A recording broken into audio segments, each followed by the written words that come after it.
안녕하십니까. 거꾸로 투자하는 쇼킹 부동산입니다. 많은 영끌러 무주택자의 희망이 드디어 발표가 됐습니다.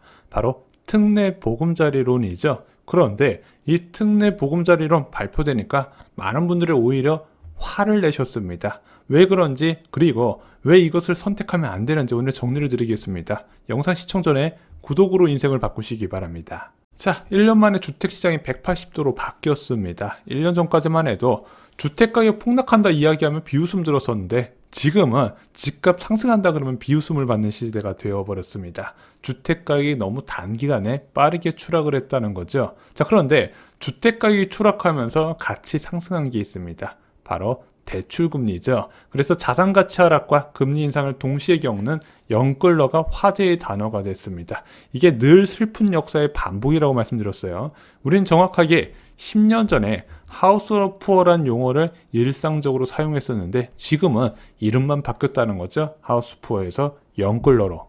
특히 금리가 너무 빠르게 올라가면서 변동금리로 대출을 받은 차주들에 대한 대책이 요구되기 시작했던 거예요. 11월 코픽스 금리가 4.34%인데 그러다 보니까 주택담보대출 금리가 5% 중후반은 기본이고 6%, 7%까지 적용받는 차주들이 생기네. 문제는 지금도 대출금리가 높은데 앞으로 더 올라갈 거란 공포가 작년 11월 달과 12월 달에 굉장히 많이 있었다는 겁니다. 결국 정부의 대책이 나와야 한다는 여론이 커졌고 정부가 대책을 발표했습니다. 작년 12월 21일 2023년 경제정책 방향에서 안심전환대출과 적격대출 그리고 기존 보금자리론을 하나로 통합한 공적 모기지 상품을 한시적으로 도입하기로 발표한 겁니다. 그래서 자격 요건도 완화하고요. 금리도 시장금리보다 낮게 책정해서 많은 영끌러들이 아무래도 과도한 금리 부담 그리고 그것보다 더 무서운 더 부담이 늘어날 거란 공포에서 해방을 시켜주겠다 이렇게 발표를 했던 거죠. 그리고 이것을 기다리는 사람들이 정말로 많았습니다. 왜냐면 지금 이자도 죽겠는데 더 오른대요. 고정금리로 좀 안심하면서 살고 싶어요. 살려주세요. 그래서 신규 대출 차주보다요. 기존 대출 차주가 더 많이 기다렸어요. 이건 신규 대출 차주도 되고 대환 대출도 되거든요. 근데 왜냐면은 지금 이제 새로 집 살려는 분들하고 기존에 대출 받은 사람들이 체감하는 금리가 많이 달라요. 왜냐면은 여러 대출 중에서 갱신금리가 유난히 올랐거든요. 신규 대출 차주 같은 경우는 이제 금융기관마다 요즘 쉽게 대출 금리를 비교하다 보니까 나한테 가장 유리한 것을 찾아갈 수도 있고 뭐 요즘 대출 상담사들도 쉽게 알아봐 주다 보니까 유리한 방향으로 찾아갈 수 있는데 이미 대출을 받은 사람들은 그 금융기관이 정해놓은 대출 금리를 그냥 그대로 받아들여야 되잖아요. 근데 여러 은행 중에서 지금 우리은행 같은 경우는요. 주택담보대출 금리가 6, 7%가 기본이에요. 그럼 그것으로 갱신금리를 적용받다 보니까 나는 선택의 여지가 없이 그 대출 금리를 오로지 감당해야 되는 상황이 펼쳐졌다는 거죠. 그런 사람들한테 야 4%대 고정금리다. 30년, 40년 고정금리다. 혹할만 하죠. 그리고 뚜껑이 열린 통합보금자리론 39.6조 원 규모로 공급이 된다고 합니다. 문제는 이 공개된 대출금리였어요. 봤더니 일반 기준 6억 초과주택 기준 4.9% 이상의 금리가 책정됩니다. 20년은 4.9%, 30년은 4.95%, 그리고 40년은 5%예요. 우대형은요, 이거보다 0.1%포인트 더 낮습니다. 우대형을 적용받으려면 6억 이하 부부소득 합산소득 1억 원 이하여야 됩니다. 하지만 주택이 6억 원을 넘어가게 된다면은 기본적으로 4.9% 이상의 금리가 적용받는다는 거죠. 제 예상보다 훨씬 높은 금리가 책정됐습니다. 자, 이 상품은요, 지속적인 중앙은행의 통화정책, 기존금리 인상에 따른 보완책이에요. 그래서 재정을 투입해서 이런 급격한 금리 인상에서 차주의 붕괴를 막기 위해서 정부가 이제 보완책으로 도입한 제도입니다. 재정을 투입했단 말이에요. 그런데 5% 전후의 금리에 고정금리를 제시했다는 거죠. 와, 솔직히 이게 우대금리를 이제 반영하는 게 있는데 이거 최대한 받아도 굉장히 애매한 수준이라고 말씀을 드려요. 이거 선택하는 사람들 많이 줄어들 것 같습니다. 정부 정책 모기지 상품의 특징이 있습니다. 여러분들이 아시다시피 만기까지 고정금리를 유지한다는 거예요. 우리가 흔히 일반 시중은행에서 접근 가능한 대출 상품은 다 변동금리예요. 5년 고정이라도 5년 그 이후엔 변동이 적용되기 때문에 사실상 고정금리는 없고, 이 정부 정책 모기지 상품만 장기 만기까지 고정금리를 유지할 수가 있는데, 물론 이게 장점이 있어요. 왜냐하면 금리가 얼마나 올라갈까 변동금리에 대한 두려움은 없을 수가 있고, 만기까지 고정된 금리로 예상 가능한 경제 활동하는 장점은 분명히 있거든요. 문제는 시기라는 거예요. 자, 2020년 8월 보금자리론 금리 한번 보실래요? 그때 금리가 어느 정도였냐? 30년 고정금리가 2.35%였습니다. 이때 보금자리론 받은 사람은 지금도 2.35%로 대출이자 납부하고 있어요. 자, 이런 장기 고정 모기지 상품은요, 이럴 때 사용하는 거예요. 자, 금리가 너무 낮아서 더 이상 낮아지기 힘들 거다, 이럴 때 보금자리론을 이용해서 내 집 마련에 들어간다는 거죠. 근데 지금 많은 차주들이 6에서 7% 수준의 갱신금리를 적용받고 있고, 또 금리가 더욱더 올라간다는 상황이에요. 자, 이런 상황에서 이런 고정금리의 상품을 장기간 대출받는다? 아마 고민하시는 분들 많이 계실 거예요. 물론 지금 당장 20년에서 50년 고정금리로 갈아타면 부담은 덜어지고 마음은 편하실 거예요. 하지만 절대 잊으면 안 됩니다. 자, 대한민국 지난 22년간의 금리를 보면은요, 이례적인 수준의 고금리 상황이 꽤 있었어요. 근데 그 정도가 한 4번 정도 있었다는 겁니다. 문제는 이런 이례적인 수준의 고금리 상황은요, 그 뒤에 항상 낮아지는 과정이 있었다는 거예요. 자, 그럼 지금은 왜 고금리인가요?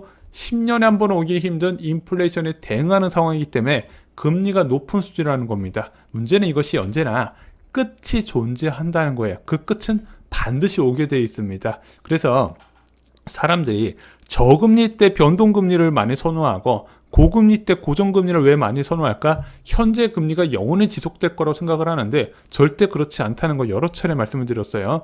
과거에 비해서 통화정책 방향이 굉장히 빨리 바뀐다고, 사이클이 짧다고 말씀을 드렸습니다. 그리고 한국의 성장률은 지속적으로 낮아질 거예요. 자, 노무현 정부 때 평균 성장률 4.7%대, 이명박 정부의 평균 성장률 4.34%대, 박근혜 정부의 평균 성장률 3%대였고요. 문재인 정부의 평균 성장률 2%대였습니다. 점점 낮아지게 될 거예요. 자, 왜 점점 성장률이 낮아지냐? 이제 대한민국의 인구도 감소 추세에 들어가는 거고, 경제 규모가 커지면은 그 커진 경제 규모에서 다시 성장률을 높이기는 어렵거든요. 그래서 성장률은 원래 낮아지게 돼 있습니다. 그러면은 물가와 시장 금리도 그에 맞게 낮아지는 게 당연한 거예요. 이거는 이창용의 총재도요, 장기적으로 보면 대한민국이 저물가, 저성장 시대에 갈 수밖에 없을 것이다, 인구 요인 많이 이야기는 하시는데 인구 요인이 여기에 적용이 되는 거예요. 그러면은 저물가가 나온다는 거, 저성장이 나타난다는 거, 기본적으로 저금리 시대를 의미한다는 겁니다. 자, 이런 상황에서 5년, 10년 뒤에 5% 가까운 이자를 내고 있다, 어떤 생각이 들겠습니까? 그때 내가 미쳤지, 이런 생각이 들잖아요. 그래서 정부가 항상 고정금리 카드를 꺼낼 때가 있어요. 그럴 때 고정금리로 바꿨잖아요. 항상 후회했다는 거예요. 그런 관련 기사도 있잖아요. 2011년, 2015년, 2019년에 정부에서 고정금리를 권해서 바꿨더니 금리가 바로 내려버리네. 그래서 고금리 상황에서 고정금리를 선택하는 것은 거의 대부분 후회한다는 거. 왜냐면 인플레이션이 영원히 지속될 수 없고 금리는 반드시 낮아지기 때문에 그렇습니다. 그리고 저희가 요즘 영상에서 많이 다루지만요, 이미 시장금리가 빠른 속도로 낮아지고 있습니다. 작년 11월에 5.2%까지 올라갔던 은행권의 정기예금 금리가요, 현재 3%, 3.96%까지 낮아졌어요. 지금 어제 날짜 기준으로 은행채 금리가 4%까지 떨어졌거든요. 아마 빠르면 이번 주, 늦어도 다음 주에는요 3%, 3.9%대까지 떨어질 거예요. 그게 3.8까지는 7까지도 떨어질 수 있다고 보는데, 그렇게 되면 예금금리도 그에 맞게 낮아지는 추세예요. 근데 사람들은 화가 나잖아요. 야, 예금금리는 진짜 총알처럼 낮추는데 왜 대출금리는 계속 높은 수준이냐? 이 대출금리가 한 달에 한 번씩 기준금리가 책정되기 때문에 반영이 좀 늦어요. 한 달 사이 예금금리는 진짜 총알같이 낮아졌는데 대출금리는 아직 그것을 반영 안 했다는 거죠. 지금 신규 취급액 기준 코픽스 금리가 4.34%거든요. 다음 주 월요일 날 16일 날 새로 발표가 되는데 이 신규 취급액 기준 코픽스 금리 나오기 전에 어느 정도 나올지 예상하는 방법이 있어요. 바로 단기 코픽스입니다. 근데 오늘 3시에 이 단기 코픽스가 발표됐는데 3.97%가 나왔습니다. 4%가 안 됐어요. 그래서 제가 보기에는 1월달 코픽스 신규 코픽스 금리 나오면은요 이제 12월 달보다 훨씬 더 낮게 나올 가능성이 있다고 보고 있습니다. 그럼 1월 17일 시작으로 예금 금리에 이어서 대출 금리 하락이 본격적으로 시작이 될 겁니다. 그래서 현재 장기 고정금리 선택은 좀 신중하게 하셨으면 좋겠다는 게 제 생각입니다. 다만 중도상환 수수료가 없다는 건 장점이에요. 특례 보금자리론으로 갈아탈 때 내는 중도상환 수수료, 지금 일단 나온 보도자료에서는 없다고 보여지고 있습니다. 그래서 주택금융공사 홈페이지나 모바일 앱을 통해서 특례 보금자리론 승인 내역 확인서를 발급받아서 기존 대출 금융기관에 제출을 하면은 중도상환 수수료를 없애주겠다고 해요. 그리고 이 특례 보금자리론이 있다가 다시 다른 변동금리 상품으로 갈아탈 때 내는 중도상환 수수료도 없다고 합니다. 이것 때문에 제가 볼 때는 일부 차주는 대환할 수 있을 것 같아요. 그래서 만약에 내가 대출금리가 6%에서 7% 적용받고 있는데 우대금리 포함해서 4% 중후반 정도에 적용받을 수 있으면 갈아타는 거 한 번은 고려할 수 있는데 이게 중도상환 수수료 없더라도 은행은 대출을 신규로 대환할 때 여러 가지 비용이 든다는 거 잘 아실 거예요. 그래서 만약에 실익이 클 것 같지 않다면요, 저는 그냥 가만히 있는 게 낫지 않을까 생각이 듭니다.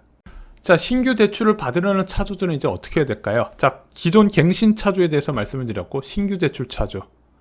일단 우대 한도를 최대한 많이 받아서 4% 초중반 수준까지 맞추면은 좀 고민이 되겠지만요. 저는 이렇게 생각을 합니다.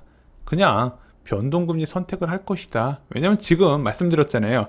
기존 대출 받았던 차주보다 신규 대출 차주들이 좀 더 유리한 게 금융기관마다 지금 주택담보대출 금리 차이가 굉장히 커요. 그 중에서 유리한 것을 찾아 나갈 수가 있다는 거죠.